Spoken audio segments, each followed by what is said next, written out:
Sarpanch, MPTC, ZPTC ఎన్నికలకు సంబంధించిన ముచ్చట ఒకసారి చూసుకుంటే, సరే అన్నీ అయిపోయినాయి. ఇక రిజర్వేషన్ల కిందనో మీదనో పడి కాంగ్రెస్ సర్కార్ రిజర్వేషన్లు ఇచ్చింది. దాంట్ల పోటీ చేయడానికి చాలా మంది కూడా సిద్ధమయ్యారు.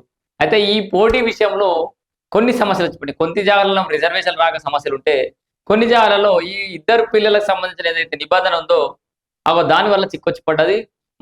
నా ఛానల్‌లో అయితే పాపం చాలా మంది బాధితులు. ఫోన్‌లు చేస్తున్నారు, మెసేజ్ చేస్తున్నారు.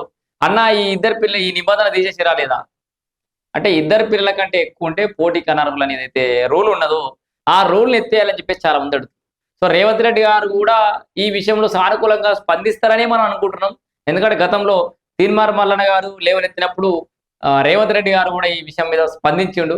సో, అప్పటి నుంచి అందరికి ఆశలు పెట్టుకున్నారు చాలా మంది వాస్తవానికి. ఎందుకంటే ఓవైపేమో కేంద్ర ప్రభుత్వం కేంద్రంలో అధికారంలో ఉన్న భారతీయ జనతా పార్టీ, కేంద్ర సర్కార్ ఏమంటుంది?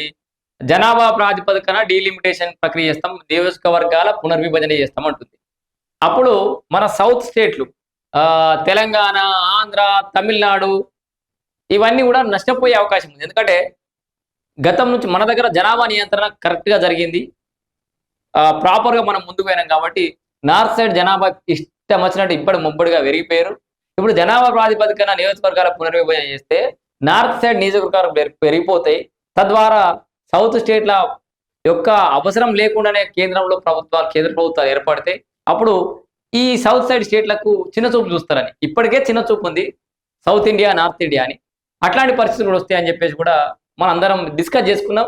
దాంట్లో భాగంగానే రాష్ట్ర ముఖ్యమంత్రి రేవంత్ రెడ్డి గారు కూడా ఈ పిల్లల నిబంధనలకు సంబంధించి ఎత్తేసే విషయాన్ని ఆలోచిస్తామని చెప్పాడు. క్లియర్‌గా ఎత్తేస్తున్నామని చెప్పారు. ఇదే తలకాయ నొప్పి పడ్డది. తొందరగా ఆ నోటిఫికేషన్‌లో మరి మెన్షన్ చేస్తారా? ఎన్నికల షెడ్యూల్‌లో ఉంటదా? నియమ నిబంధనలలో తెలవది.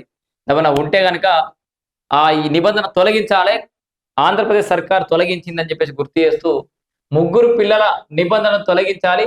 తెలంగాణ ఉద్యమ కమిటీ అధ్యక్షుడు గాంధీ నాయక్ డిమాండ్ అని చెప్పేసి కూడా మనం ఇక్కడ చూడొచ్చు. ఏం జరిగిందంటే రాష్ట్రంలోని స్థానిక ఎన్నికల్లో పోటీ చేసే వారికి ఇద్దరికి మించి పిల్లలు ఉండకూడదనే నిబంధన సెక్షన్ 21 ఆఫ్ 3 చట్టం 1995ను ప్రభుత్వం రద్దు చేయాలని, ఎంతమంది పిల్లలున్నా కూడా పోటీకి అవకాశం కల్పించాలని తెలంగాణ రాష్ట్ర ఉద్యమ కమిటీ వ్యవస్థాపక అధ్యక్షులు గాంధీ నాయక్ ధారావత్ డిమాండ్ చేశారు.